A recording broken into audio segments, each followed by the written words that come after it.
Oke. Oke. Semua lupa. Jatuh ke bawah. Saya Vina Oktaviani, jabatan saya di Sipetek yaitu sebagai staf akuntansi. Nama saya Nelwianti Asia, biasa dipanggil Asi, jabatan sebagai customer service. Nama saya Olivia Sagita Putri, jabatan saya di Sipetek itu sebagai CSL. Aku Cynthia sebagai koordinator CS. Hai, nama saya Angelika Dunan Azahra sebagai CS Transaksi Sipetek. Nama saya Cindy, di sini sebagai CS Transaksi. Perkenalkan, nama saya Dina, di Sipetek saya sebagai CS Mentoring.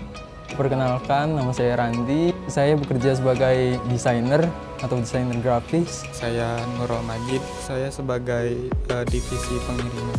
Nama Herdi, jabatan di logistik. Nama saya Lusrumi Hermayanti, saya di Sipetek ini sebagai admin media sosial. Halo, nama saya Cindy Sapitri, saya sebagai marketing communication di sini. Bagaimana caramu membahagiakan orang tua di usiamu sekarang ini? Dengan cara lulus tepat waktu. Alhamdulillah kemarin lulus tepat waktu. Jadi sebenarnya lulus tepat waktu itu adalah cara saya untuk tidak membebani mereka. Sekarang alhamdulillah udah bisa kerja, udah bisa cari uang sendiri, dan uangnya saya sisihkan untuk kasih ke orang tua. Jadi itu sih cara saya sekarang. Yang pertama sih berbakti ya, dan juga menuruti semua nasihat-nasihatnya. Karena kan untuk membahagiakan itu nggak melulu harus materi kan. Nah, orang tua juga ada kalanya butuh didengar, butuh sharing, butuh manja-manja sama kita, apalagi yang sudah mau beranjak dewasa. Karena orang tua tuh akan merasa kehilangan kita kalau setelah kita nanti usianya akan dewasa gitu. Dengan berbakti di sini maksudnya mendengarkan orang tua, menuruti perintahnya, menjauhi larangannya, membanggakan orang tua dengan prestasi. Tapi sebenarnya prestasi itu nggak terlalu penting sih dibanding bakti kita kepada orang tua. Yang pertama, nurut semua apa yang diminta orang tua, kayak rajin belajar, terus rajin bekerja, jangan lupa sama kewajiban sholat. Aku berusaha jadi anak yang baik, memberikan apa yang mereka mau. Karena kan waktu aku zaman sekolah, kayak mereka tuh kerja keras gitu buat nyekolahin aku, sampai kayak jualan ini itu gitu.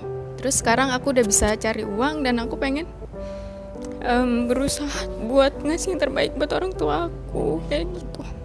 Dengan berakhlak baik, mengikuti semua perintah orang tua, tapi aku juga belum maksimal di situ. Terbuka sama orang tua juga menurutku itu bisa membahagiakan orang tua. Kalau orang tua sih katanya yang penting nurut aja, semua perkataan orang tua yang penting kita turuti gitu, selagi baik. Dengan masih tetap hidup, nggak bisa nurut mungkin. Dah. Cara membahagiakan orang tua, mungkin Dina belum tahu ya maksudnya orang tua bahagia atau enggak sama perlakuan Dina sama ini. Cuma yang bisa Dina lakukan saat ini, karena Dina udah misah sama orang tua tinggalnya, jadi sebisa mungkin ngunjungin mereka gitu seminggu sekali, terus dengerin semua nasihat mereka gitu. Cara saya membahagiakan orang tua ya tidak membebani orang tua, terus harus lebih bisa mandiri lagi, melaksanakan apa yang diperintah. Intinya menuruti semua yang disuruh orang tua, dan yang nggak boleh ya jangan dilakukan, itu sih. Seenggaknya sih menjaga komunikasi itu sih yang utama. Maksudnya lebih ngabarin terus sih kondisinya, terus nanya kondisi keluarga juga orang tua gitu. Kalau misalkan soal materi ya itu tergantung dari masing-masingnya sih, bisa enggaknya ngasih gitu ke orang tua gitu sih. Mungkin dari kedua orang tua nggak nuntut banyak, bahkan nggak nuntut apa-apa. Tapi kalau dari kesadaran saya sendiri, mungkin dengan menjaga nama baik keluarga, menjaga nama baik orang tua, mungkin salah satunya dengan tidak menggores hati kedua orang tua dengan hal yang tidak baik yang saya lakukan mungkin. Ada nggak perkataan orang tua yang akan selalu diingat? Ada sih tentunya.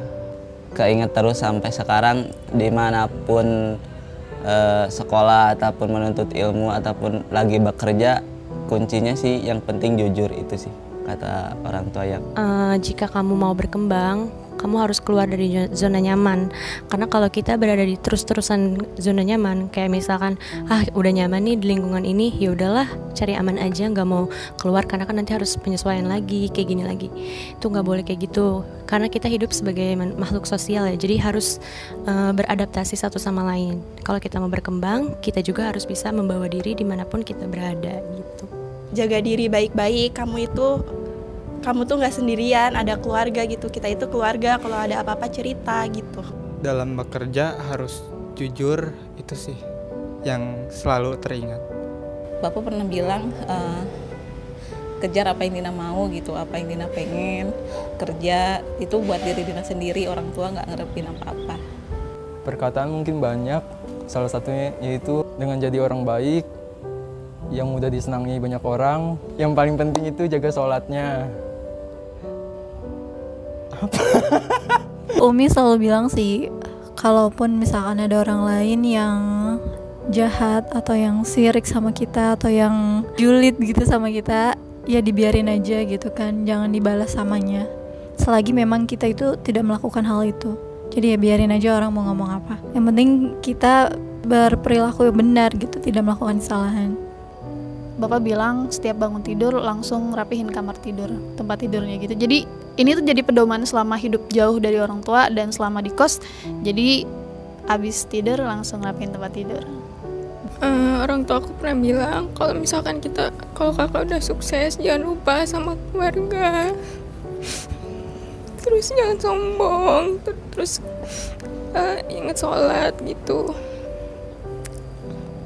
Kalau dari Bapak, terus harus selalu ingat sholat sebelum masih disolatin. Kalau kata Umi, selalu bersyukur, karena dari bersyukur kita bisa selalu bahagia. Habis gitu aku gak kuat.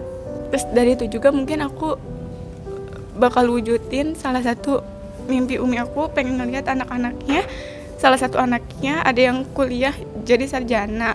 Mungkin itu aja sih. Segala sesuatu itu butuh proses. Jadi kita nggak harus langsung menuju puncaknya. Kita harus menjalani prosesnya dan menjalani proses itu dengan ikhlas. Apa yang ingin kamu sampaikan ke orang tuamu saat ini? Kadang aku di rumah cuek banget gitu. Aku pengen mereka tahu kan sebenarnya aku tuh sayang sama mereka. Aku tuh kerja buat mereka, buat keluarga aku, buat ngebahagiain semuanya. Aku pengen bilang aku sayang sama mereka, aku cinta sama kedua orang tua aku dan keluarga aku. Terima kasih karena sudah merawat dan mendidik saya hingga detik ini. Maaf belum bisa kasih yang terbaik. Maaf dan makasih sih, maaf karena selalu ngerepotin, dan makasih udah sampai selama ini udah bimbing, udah didik, dan udah kasih perhatian, sayang, dan semuanya yang gak bisa dapat itu dari siapapun. Terima kasih Bunda, Ayah. Umi, Bapak, meskipun Seni bukan orang yang sweet, yang selalu bilang I love you atau sayang kalian, bukan berarti itu gak sayang, tapi percayalah bahwa Seni selalu sayang sama Umi, sama Bapak, dengan cara Seni sendiri. Thank you. Dan mohon maaf belum bisa ngasih yang lebih. Terima kasih udah selalu ingetin Asi, udah sabar ngurus Asi buat Umi. Semoga Umi tenang di sana. Semoga Umi ada di surganya Allah. Kalau aku sayang banget sama Umi sama Bapak. Makasih dan maaf kalau aku belum bisa membahagiakan Umi sama Bapak.